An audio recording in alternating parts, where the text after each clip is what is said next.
Hi there. In this lecture we see Nimzovich against Capablanca in the 1927 New York tournament, round 2. c4 from Nimzovich. We have knight f6, knight f3, e6, d4, d5, and now e3. Funny enough, there is a subtlety here. It is blocking the bishop. Sometimes e3 is fine. For example, if knight c3 and black plays c6, if black commits to c6, there isn't a risk of c5 in one go. And for example here, e3 is fine. It's like one of the top engine moves. It's fine here. And this should be, a kind of small edge here for white.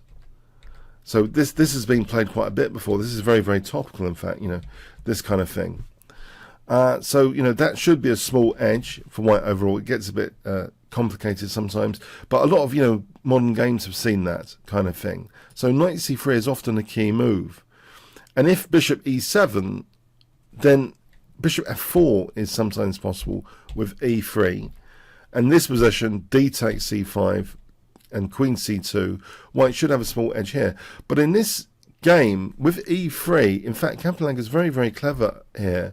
Bishop e7, knight bd2. We have Capablanca castling bishop d3, and now c5. This is really, really appropriate for this position. We have d takes c5 and now knight a6. Black is actually developing pieces rather well, and here, black already is virtually equal. We have bishop e2, b6. And in fact, this bishop is on the way to developing to a fianchetto position before white's bishop. We have c takes d5. This further activates, in fact, black's pieces. If b3, this would just aim for equality with the white pieces. This position is equal. It's a pretty symmetrical pawn structure as well. So c takes d5, though, knight takes d5. Black is already on the verge of being slightly better. We have knight b3, bishop b7, knight takes c5, bishop takes c5, queen a4, and now queen f6. This is a really nice move, using the f6 square with pressure on white's king side. We have bishop a6. This is actually an inaccuracy. It does weaken some of white's light squares, which could make an invasion on these squares more tempting and plausible. If rook b1, can black get an advantage? Engines suggest, actually, this is crazy with neural networks, g5 might actually be the way to go. Very aggressive play like this could actually be the way to go for black if this position had arisen. For example, this situation is getting really interesting, where black has a potentially promising attack. For example, bishop takes g2 here, hitting the queen. This is weird and wonderful, but black has a promising position based on this queen f6 with the possibility, believe it or not, of g5. It does celebrate the bishop being locked in, that this craziness is even possible. The bishop is not controlling some of these key squares, which it normally is. So yes, rook b1, yeah, there's some crazy stuff here to look at. Instead of the plain vanilla move, sure, we could play like that for equality, but if we want to go crazy, g5. And if I mentioned bishop b2, if say queen g4, this position is still fun. We can kind of kick that queen and still have quite an interesting position here emerging. But okay, bishop a6 though is played, and we have bishop takes a6, queen takes a6, knight b4, queen e2, rook fd8, a3, knight d3, and now knight e1. This is really quite passive. Maybe Nimzovich was hoping some relief with knight takes c1. That bishop hasn't developed at all, and this is more about having better developed pieces rather than taking a bishop. So what do you think Capablanca played? Well, I've given a clue. Actually, he actually takes the e1 knight. Actually, does take the e1 knight instead of knight e1. If rook d1, there's queen g6. This is plausible. So b4, bishop f8, knight d4, knight e5. This should be about even. White should be able to recover some development issues. But knight e1, yeah, did make things worse. Knight takes e1, rook takes e1, rook ac8, rook b1, and now queen e5. And it looks as though, well, Capablanca's intention surely is bishop d6 to try and provoke some light square weaknesses. So g3 is played. There's no light square bishop, so it seems, Nimzovich is justified here to play g3 without too much concern. If he plays b4, yeah, it can be played here, g3, to address queen takes h2. And here, queen e4, for example, rook b2. It seems, this position, black is actually doing quite well overall. This position with rook c2 could end up with actually a nice advantage for black. So yes, that is interesting how, b4 could be, there's some dangers. But okay, so g3, queen d5 is played. This is interesting, and it does threaten, it looks around the board, this queen. It does even threaten to use a2. It's a fascinating move. There is actually an alternate form pawn strategy because of the weak and light squares. Sometimes it's nice to install a dreaded form pawn, like a pawn.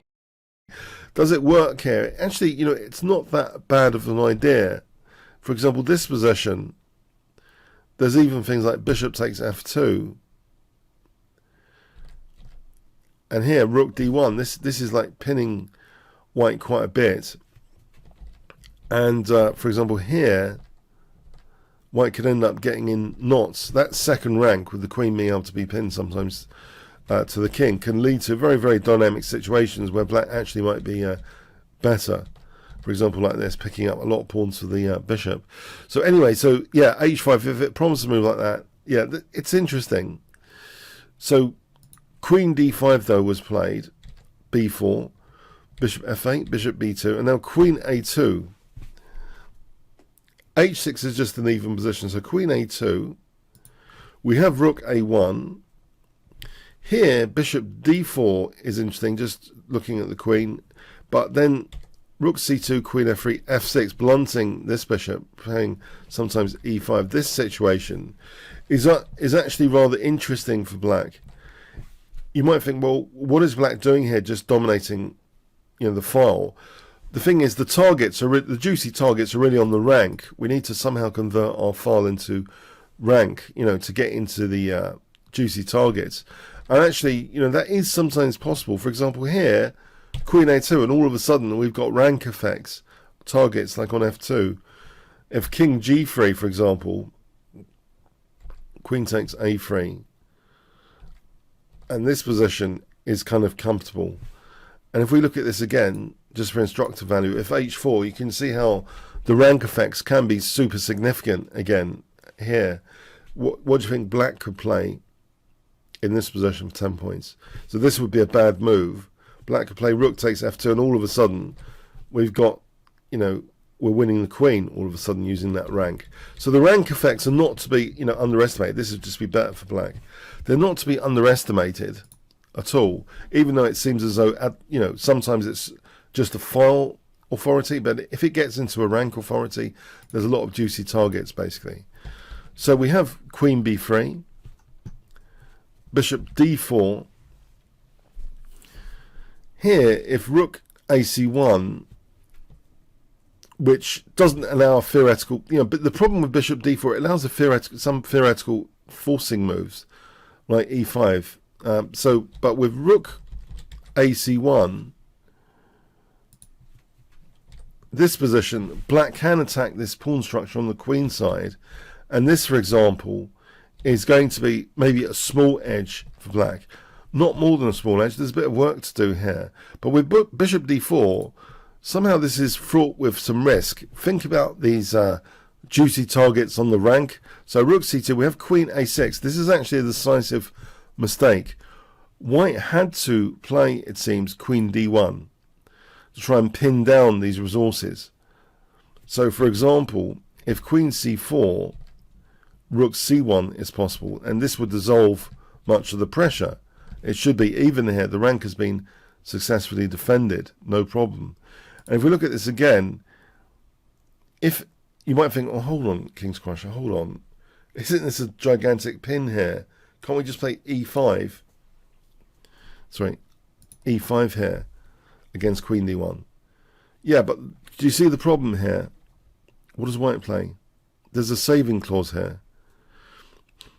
White can play rook e2 using that pin against b3, and if rook dc8, now it's safe to play bishop takes e5, and white would actually have the edge.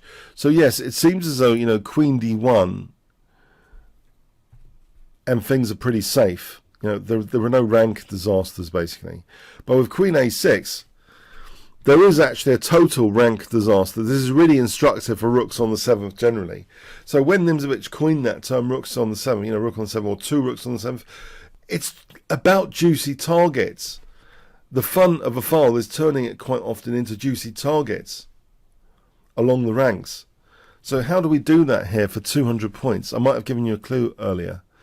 So how do we get a juicy rank effects? Rooks on the 7th. How would you do that? Okay. E5. It's a beautiful way of getting two rooks to the 7th. If instead, you know, rook dc8, queen takes a7, queen takes b6, you know, this position, e4, white is actually defending that key target on f2 here with both bishop and queen. So this position could end up, even though it looks really quite dangerous, it ends up potentially being even. Yeah, white has enough resources here to defend. But e5 quickly gets two rooks on the 7th. And you might wonder, well, so what? As long as we can defend this target, right? On f2. The thing is, there's beautiful stuff behind the scenes here. Nimzovich plays queen b7. Nimzovich and Capablanca are both tactical monsters, make no mistake about it. If rook f1, can you see the tactical monster move for 300 tactical points? So we say about the juicy, you know, targets, but the king is also like, you know, is one of the major targets to try and checkmate. Here, I'm about to reveal there is a move which, you know, there was a kind of weakness of the last move effect, by the way, that the bishop kind of weakened e3. We can actually take on e3. It's a stunner. If f takes rook g2 check, and then it's mate. It's a beautiful mate. Behold this beautiful mate sequence. If queen f1, then queen e6. This position is also pretty strong. So, for example, here, I mean, this is probing stuff. Let's just imagine h4 for a moment. And rook takes f2. So we can get the queen. And this position is actually rather nice for black. That extra pawn does count. Black's overall better here. White's pawns are a bit fragmented. So yeah, it's fascinating that, you know, this is really an interesting position now.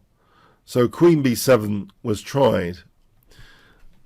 Rook takes f2. This is, you know, really a lot of interesting targets now. g4, which weakens the king a bit, but it does at least open up the bishop to protect h2. We have queen e6 hitting the bishop. The bishop goes to g3. But guess what? What does Capablanca play here? The tactical monster reveals something now. What would you play here for 200 tactical points? The absolutely brutal crushing move, rook takes h2, is played. If queen takes g4, it's still great for black here, but this position, for example, white could sack the queen, and here, yeah, black is still better actually, but this is even stronger from a theoretical perspective. Rook takes h2. So yes, interesting position here. We have queen f3. If bishop takes h2, the issue is queen takes g4 check and queen h3. And funny enough, how does white actually defend h2 as well as keep hold of g2, which would be mate? You know, if queen c7, there's queen g2 mate. It's not possible to defend this position, funny enough. So, okay, so queen f3 is played instead of taking the rook. And now we have rook hg2, so the queen is taking the two rooks off. Okay, but taking this pawn now, it's 2 pawns up for Capablanca. It's a very difficult position to coordinate against the queen here. Black is better. Queen g5, king h2, a5, hitting this pawn chain. Rook e2, a takes, so weakening white's pawn chain. Bishop e7, rook e4, bishop f6. So the bishop is now sometimes supporting h4. We have rook f2, queen d5, rook e8 check, king h7. And here, yeah, Nimzovich resigned. It's end of game. If he plays rook c8, you know, this is, for example, a continuation where these 2 extra pawns here could be significant for increasing the advantage. You know, that you can bring these pawns up together. They're 2 connected passed pawns, essentially. So, yes, this is absolutely, you know, crushing stuff as an example. And if, you know, let's do another simulation here. You know, this is actually winning the rook in broad daylight, this kind of thing. You can see the rook has got no squares, so that's a terrible thing. If rook c8, you can see that this is pretty hopeless as well. What is white actually doing here? Yeah, the queen and the 2 pawns are conspiring quite well, so you know, this is going to be absolutely winning stuff. It's just to show a simulation. You know, the queen could make progress with the pawns. It's 2 connected passed pawns. The queen could make progress and now have back row mate threats. Yeah, so white is going to be overwhelmed. There's no real fortress opportunity. So beautiful tactics in this game. The e5 was absolutely elegant to get 2 rooks on the 7th. But this game for me really illustrates that power of turning a file authority into juicy rook, into, you know, juicy targets for the rooks. Having a file is nice. If it can lead to a rank effect, that's even more powerful because of the targets. And yeah, it's just really nice tactically, basically this situation. So yeah, very, very difficult, very, very difficult instead, indeed. Yes, it's just very, very lost for white here after rook takes h2. So crushing use of the 7th rank against Nimzovich himself, who wrote about the 7th rank. So what we really need to take away from the 7th rank concept is how files turn into ranks. And the point is, when you have file, it's not really about the opponent's targets as much. You want those juicy targets to be able to take things or checkmate the opponent. You know, fun stuff. The fun stuff is with the targets. We want to get to the fun stuff. So yeah, it's a great demonstration of energetically getting 2 rooks to the 7th with this lovely pawn sack move, e5. So a wonderful game indeed, teaching Nimzovich his own system basically yet again. Okay, hope you enjoyed it. Thanks so much.